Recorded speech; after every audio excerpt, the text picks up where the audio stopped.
have that is long acting reversible contraceptives as well. That is, once it is inserted, it stays there for at least 3 or more than 3 months. That is a criteria for LARC. So now coming to this intrauterine contraceptive devices can be of two types, right? One is hormonal, one is non-hormonal. So first of all, we will do the non-hormonal ones. So what are the non-hormonal? Non-hormonal can be further divided into inert. One example of this inert material is lipase loop, which is nowadays not in use. And most commonly what we use is the copper containing devices. And what is the copper containing devices? These are CU380A and multi-load 375. Now in exam you will be asked to identify these two. Which is what? Both are having copper, right? This is 380A. This is multi-load 380A and this is, sorry, this is 380A and this is multi-load 375.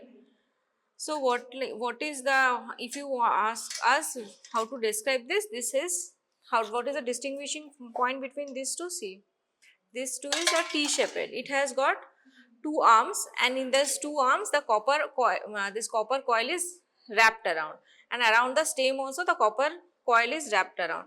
So basically the 380, this 380 numerical signifies the surface area of the copper coil which is attached to this device, this which is 380 millimeters square. That is why this name is 380A. A signifies what? A signifies arms. And for multi-load 375C, this is arrow shaped. And see, there are certain hook-like structures on the two arms of the arrow. Why these hook-like structures are given? This hook-like structure is given so that it attaches to the uterine cavity well and it reduces the expulsion. So you have to know the basic difference between these two. One difference is the shape. It has got copper coil attached to the arms. It does not have copper coil attached to the arms. Another thing is that these serrations or these projections are there to prevent the expulsion. And for this there is no such serrations or any other projections. What it has, a barrel shaped ball like structure. It prevents what? It prevents perforation.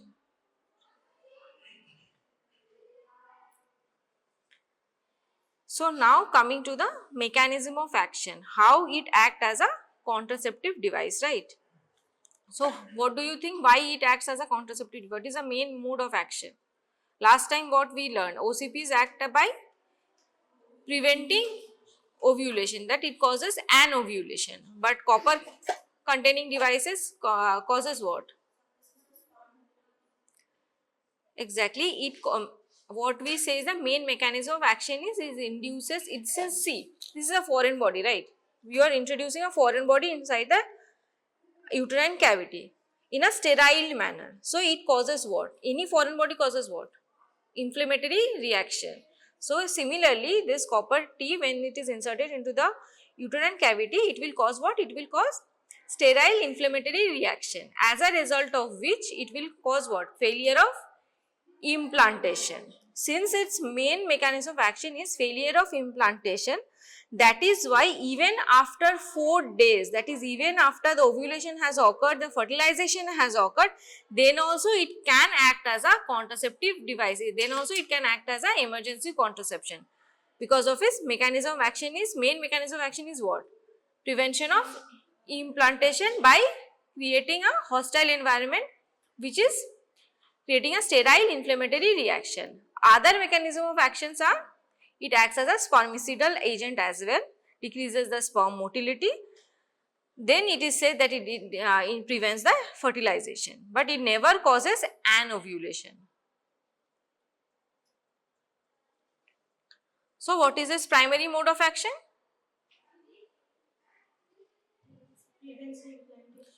How it prevents implantation? By causing sterile inflammatory reaction which causes the endometrium unsuitable for implantation.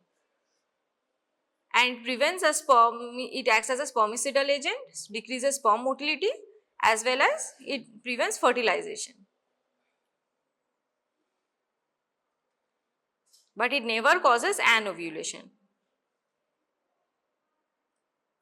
So now we have to know when you can give copper T, right? As in case of OCPs, what we have learned previously, when you can give OCPs. There is a specific time, right, to advise the patient that you can start OCPs from day 1 to day 5 of the menstrual cycle. This is how we used to advise the patient to have oral contraceptive pills. Similarly, for this copper T also, there is a certain times which can be immediate in the postpartum period. During the postpartum period also, when do we insert the copper T? That can be also divided into categories. That is immediate postpartum. Immediate postpartum is known as post-placental insertion of copper T. What is post-placental insertion of copper T? That is after removal of the placenta, that is in less than 10 minutes of delivery. That is known as the post-placental insertion of copper T. Then suppose you forgot to insert the copper T or the patient didn't give consent, then also you can insert copper T, that is more than 10 minutes and less than 48 hours. That is postpartum insertion of IUCD. But once this 48 hours has crossed, then you will insert copper T after 6 weeks. Between 48 hours to 6 weeks, copper T insertion is contraindicated. Why it is contraindicated? Because it increases the chances of perforation as well as chances of intrauterine infection. That is why between 48 hours of delivery to 6 weeks, insertion of intrauterine contraceptive device like copper T is contraindicated. What is the ideal time of insertion is immediately after the delivery, that is within 10 minutes of delivery after the removal of the placenta, that is post placental insertion of copper T. Another thing is more than 10 minutes but less than 48 hours before the patient is discharged from the hospital. And what if the baby is delivered by a cesarean section, then how will you insert copper T?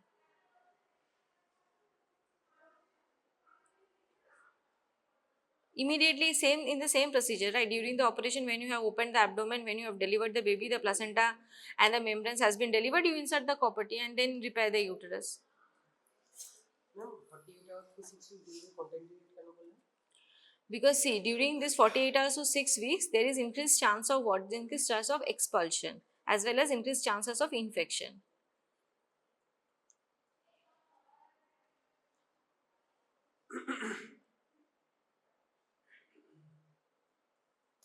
What is the most common organism which causes infection in case copper T has been inserted into the uterus? What is the most common infection? Suppose a patient has come up to you with copper T in situ and she is having a pelvic inflammatory disease. Now, which is the most common organism you will suspect that this? No, not HPV. This is organism is actinomyces.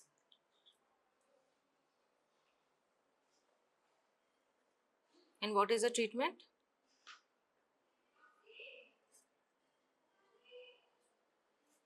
Suppose now the patient is having copper T in situ and she is complaining of pelvic inflammatory disease. She is having signs and symptoms of pelvic inflammatory diseases. Now she has come up to you for treatment. What will you do? Will you remove the copper T immediately? What will you do? What will you ask her to do? Yes, what antibiotic? You have to give penicillin G 500 mg QDS for 1 month and keep the copper T in situ. And once this penicillin G has been started, we will ask the patient to review after 48 hours and check whether her signs and symptoms has reduced or not. If she is responding to the antibiotics and her signs and symptoms have reduced, in that case, you will ask her, okay fine, you keep the copper T in situ, maintain vaginal hygiene and continue the antibiotics. But now suppose after 48 hours also she is having the same complaints. Suppose she is having lower abdominal pain, she is having dirty discharge, or she is having fever and she is taking antibiotic, that means what? She is not responding to the medication. In that case only you can remove the contraceptive device and ask her to continue the medications. Or else then and there, whenever the patient is complaining and coming up to you with signs and symptoms, do not, then and there is not the first choice that you remove the copper T.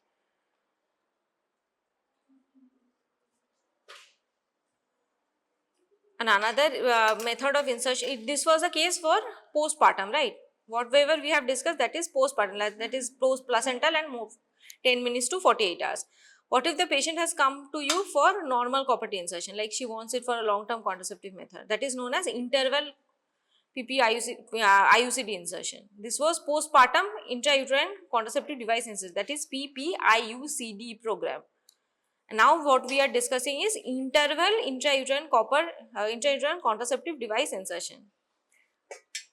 Now when this intrauterine contraceptive device insertion is done,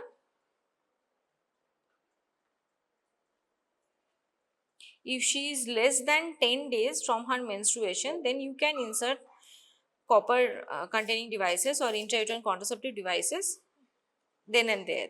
But if she is more than 10 days from her last menstruation, then you have to first rule out pregnancy, do an UPT test. What if she can conceive? You have to counsel her like that way, that since you are more than 10 days from your last menstrual cycle, we need to do an urinary pregnancy test, or what we can counsel her like, I am inserting the copper containing devices or intrauterine contraceptive device, but there is a chance that you might be pregnant. So pregnancy cannot be ruled out at that point of time. That is why we always say that whenever she has coming up for this interval contraceptive device insertion, then at least she should be less than 10 days from her last menstrual period. Suppose today she is menstruating, suppose today is what, 25th. So today she is menstruating, within 10 days she should come and get her intrauterine contraceptive device inserted. Now what are the contraindication for this copper T, specifically copper T? What are the absolute contraindications?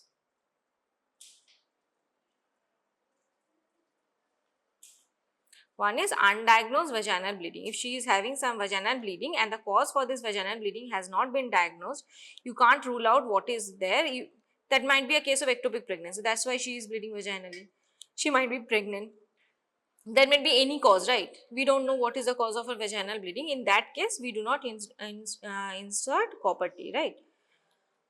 Another thing is she is having some active PID. If there is a previous history of pelvic inflammatory disease, that is not a contraindication. If she is having an active pelvic inflammatory disease, that is a contraindication for intrauterine contraceptive device insertion or copper containing device insertion.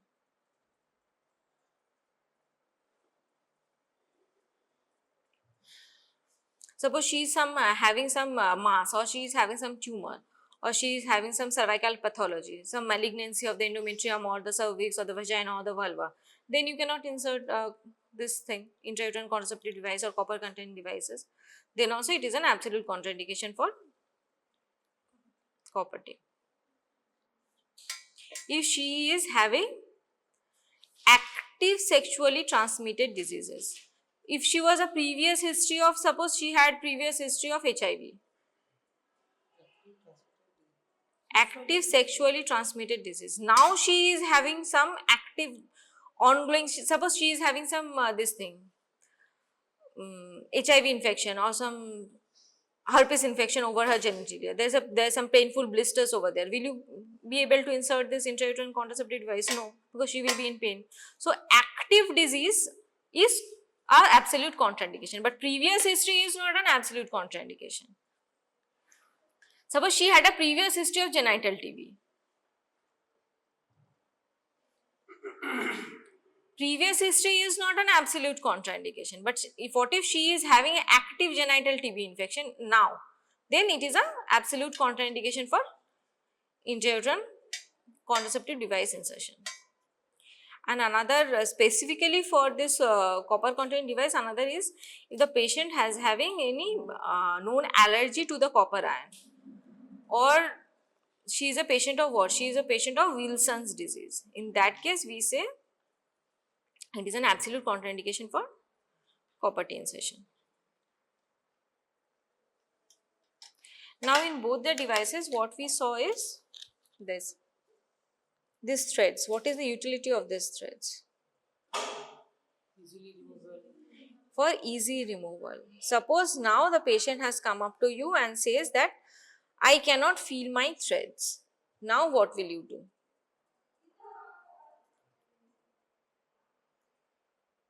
Now she is a case of what? She is a case of missing threads.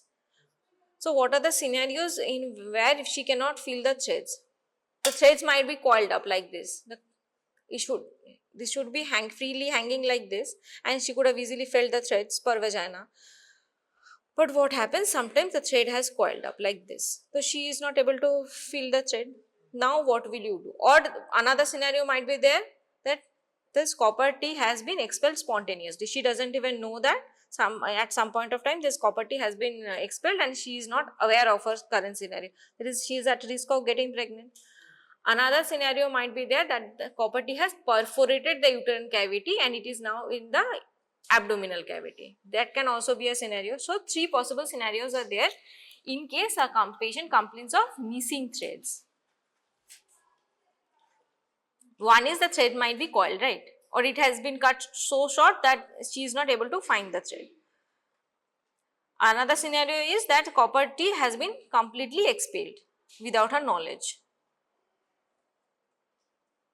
Another scenario is that there is some uterine perforation and the copper containing device is now intra-abdominal, not in the uterine cavity.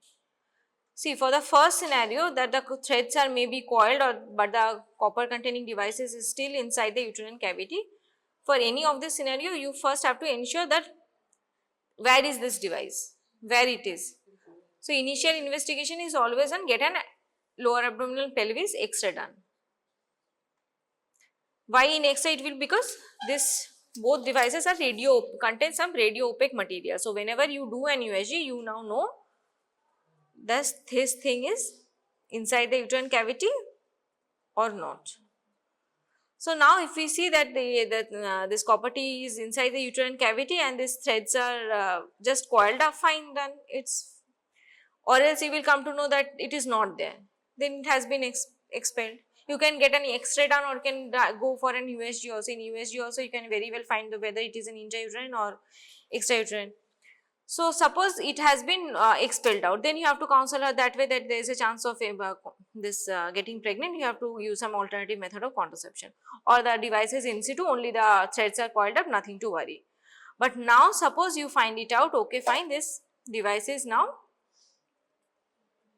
in the abdomen. In that case you have to do laparoscopically, you have to remove the device, look for any perforation, whether that perforation is bleeding or that, depending upon the size, we have to take further measure how to rule it out. Now suppose this patient is having copper T as well as she is pregnant. It is a case of what? This is a contraceptive failure, right?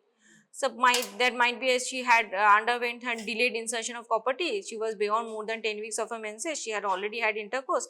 Now she is pregnant and you have inserted copper T. Now she comes up to you that I need to get my copper T removed. Then what? How will you counsel her that copper containing devices do not increase the chance of teratogenicity. There is no known case of teratogenicity.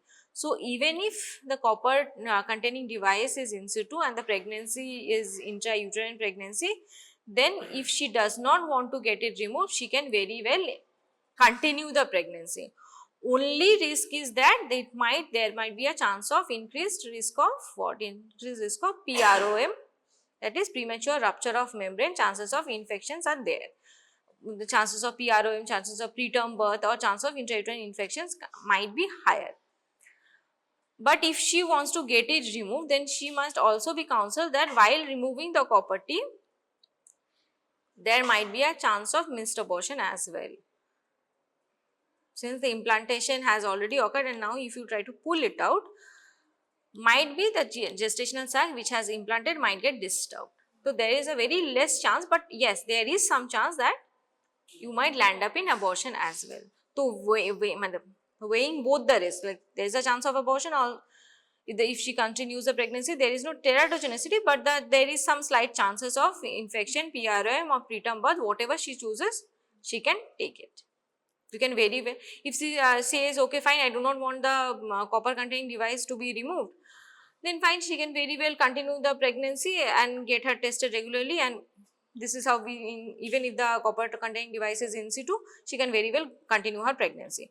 If she wants to get it removed, we pull the thread and just let's see what happens. If there is no chance, there is no missed abortion, she can continue with the pregnancy. If there is missed abortion, then we have to follow that protocol. Now if she says no, even after inserting copper T, I am pregnant, I do not want the baby, then we go for medical termination of pregnancy and followed by removal of the copper containing devices.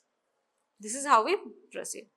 So what are the cases where copper T is this copper T is the contraceptive of choice, as we studied in oral contraceptive pill, that those patients who are having PCOD or those who are having hirsutism, then COCPs were the contraception of choice. So similarly, in case of this thing, copper T also, it is yes, spacing of children. This is a government protocol that we insert copper T for spacing of the.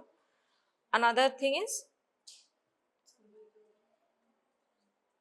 in patients who are having HIV, in those cases, not for this thing, not for copper T actually prevents this thing, metabolic, it does not have any metabolic activity, right? It does not have any effect on the lipid metabolism or the carbohydrate metabolism. It does not have any metabolism effect on the metabolism. So the patients who are having HIV, they are on the antiretroviral therapy. So now if you give them oral contraceptive pill or hormonal containing pills, what happens is they have some adverse effect on the drug metabolism. Either they will increase the effect or they will decrease the effect. That will lead to what? Either that will lead to contraceptive failure or leads to the antiretroviral therapy failure. That's why we say that intrauterine contraceptive devices are the contraception of choice, those who are having antiretroviral therapy, that is HIV positive patients, for contraception, not for preventing transmission of HIV. If it is asked that what is the contraception of choice in HIV patient to prevent further transmission, then the answer becomes barrier method. But once we are asking you what is metabolically safe, that can be used, that is copper containing devices, that is copper T. And another advantage of copper T is it can act as an emergency contraceptive up to 120 hours or up to 5 days. Why we have studied from the mechanism of action, why it can be given up to 120 hours or 5 days? Because its main mechanism of action was what? For preventing implantation. It was preventing implantation. Even if the LH surge is there, even after the ovulation has occurred, even if fertilization has also occurred, it will prevent the implantation. That is, it can be used as an emergency contraceptive method as well. And why as a long acting reversible contraceptive method? Because suppose today you are inserting this copper containing device as what? As an emergency contraception. But it is staying there for 5 years, right? So it will act as a contraceptive device for 5 years. So it is acting as what? It is acting as a long acting reversible method of contraception. And as soon as you remove it, your fertility is back to normal. So this is the advantage of using copper T.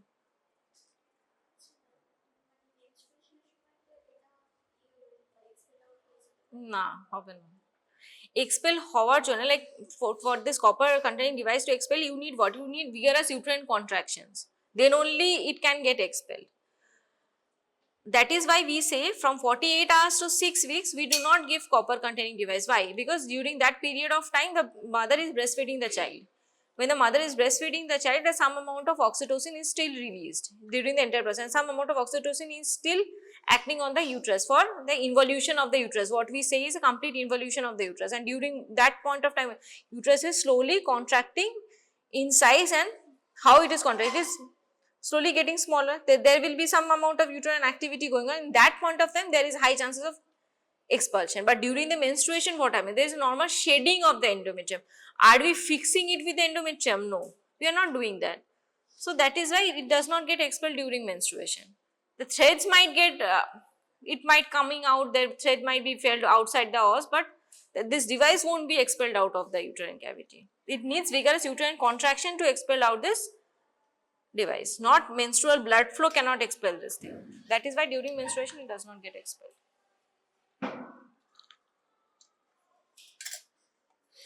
Another column of what we have studied, this was the non-hormonal part. Now the hormonal part. What was the example of this non-hormonal part was? Yes, or Mirena. Main hormone what it contains is? It causes progesterone. So what is the mechanism of action of this Mirena? In the same way it will act now. What the mechanism of action of progesterone only pills and Mirena will be the same thing. So we have to answer how it acts. What is the mechanism of action? Number 1 was thickening of the cervical mucus so that the sperm cannot penetrate it. It makes the endometrium atrophic or decellularization of the endometrium so that it is unsuitable for the implantation. As well as it decreases the tubal motility, so it prevents the fertilization. So this was the mechanism of action of Mirena. Now Mirena, we do not have the Mirena basically, but how Mirena looks like, we have to know how Mirena looks same as that of the copper T, but what Mirena has is there is a barrel-like structure in the stem. This is the stem. Mirena will look same, but it won't have this copper coils, and what Mirena will have, this Mirena will have a barrel-like structure over here on the stem. In that barrel-like structure, it contains what? It contains 52 mg of levonorgestrel, and levonorgestrel was second generation progesterone, and daily from that 52 mg daily it will release 20 micrograms daily. It is approved for 7 years of use, but it releases the drug at the rate of 20 mcg per day up to 5 years. So once Mirena is inserted, it can be kept up to 5 years.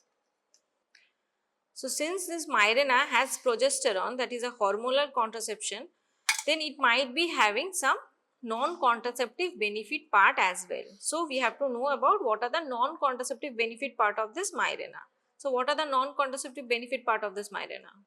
But while inserting Mirena, in case of fibroids, we have to make sure that the fibroid is not so big, or even if the fibroid is big, the fibroid is not distorting the endometrial cavity, because we are inserting the Mirena inside the endometrial cavity, right? So you have to make sure that the fibroids are not that big, or the fibroid is not projecting to the endometrial cavity. Suppose the patient is having submucosal fibroid. Will you give Mirena for heavy menstrual bleeding? No, that is of no use. Or she is having some intramural fibroid which is projecting into the endometrial cavity, then also it is of no use. Only those fibroids who are not distorting the endometrial cavity, then Mirena is the contraception of choice. And another biggest advantage of Mirena is that in case of progesterone only contraceptive pill, what happens? She was taking the pill daily orally, right? So these pills were having systemic side effects because you were taking them orally. But once you are inserting same levonorgestrel containing a barrel shaped device inside the endometrial cavity, what happened? It is only acting in the endometrial cavity. That is why we say LNG-IUS. What is LNG-IUS? Levonorgestrel intrauterine system. That only it acts as a intrauterine. Whatever effect or whatever advantages it is having, it is affecting only over the uterine cavity. There is no other effect outside the uterine cavity. So all the systemic side effects are completely ruled out. Now suppose a patient is having heavy menstrual bleeding, and now you take the biopsy sample and you find out in the biopsy sample that it is having endometrial hyperplasia with atypia. That is, the chance of malignancy is higher with atypia. Now we ask the patient, okay fine, you are having endometrial hyperplasia with atypia, you undergo hysterectomy. Risk reduction is there, you do it. But the patient does not agree. The patient wants, okay fine, I want to preserve my fertility, I do not want to go surgery. Then you can ask the patient, okay fine, since you do not want to go there, we can insert Mirena inside uterine cavity so that it locally acts on the endometrium undergoes atrophy, and every 3 monthly we will take a biopsy sample and check whether this thing has resolved or not. So, this is a Mirena is the treatment of choice in case of endometrial hyperplasia with atypia. Even without atypia also, we ask the patient that you have Mirena inserted, it will act as a contraceptive device as well as it will cure your endometrial hyperplasia as well. So, it can be used for heavy menstrual bleeding in case of leiomyomas which are not distorting the endometrial cavities. It can be used in case of adenomyosis. It can be used in case of endometrial hyperplasia with or without atypia, as well as it can be used for any other as a method of contraception. Now, suppose the patient is nulliparous. She does not have any pregnancy previously, but she wants contraceptive method as well. So, in that case, and she wants some hormonal contraceptions. So, in that case, that is a specially designed one is also available, that is known as in the name of Gynafix. Gynafix is a new frameless intrauterine contraceptive device containing it contains basically, it has what? Gynafix looks like this. Why it is known as frameless IUDs? Because it has one small 6 cylinders. Some nylon wire will be there, and this is basically sutured to the myometrium. This is known as frameless IUCDs or known as Gynafix. It is most commonly used in nulliparous women. This is known as Gynafix. Just you remember the name, that is more than sufficient. Gynafix, Gynefix. Gynafix. If an example is asked to you, name one newer method or newer device which has been introduced or frameless IUCD, if you know any example, this Gynafix is one of the example of frameless IUCD. Yeah. Total actually it is approved for using for 7 years, but till 5 years it releases the drug at the rate of 20 mcg per day. After that what happens, the drug release becomes erratic. That is why after that we do not say that it can be kept longer than 5 years. But copper T is usually one is 10 years, one is 7 years. But after that what happens, you can keep it, but the release rate becomes erratic. Now, once the release rate becomes erratic, the contraceptive efficacy decreases. That is why we say up to 5 years. So, how we have to study? Basically, copper containing devices were intrauterine contraceptive, hormonal, non-hormonal. Non-hormonal one was inert material. That is one example was Lippes loop. And second example of copper containing devices were 2 types, multi-load and 380A. And what is the difference between these two, 380A and multi-load 375? It a multi-load and it a 380A. আর এটার পেছনের বলটা কেন ছিল? Just to prevent perforation. And this material is radio opaque. 380 signifies what? The surface area of the copper coil. Now, what is the mechanism of action? Inflammatory reaction, implantation prevent করে আর spermicidal হয়। Fertilization prevent করে। Our Mirena mechanism of action was?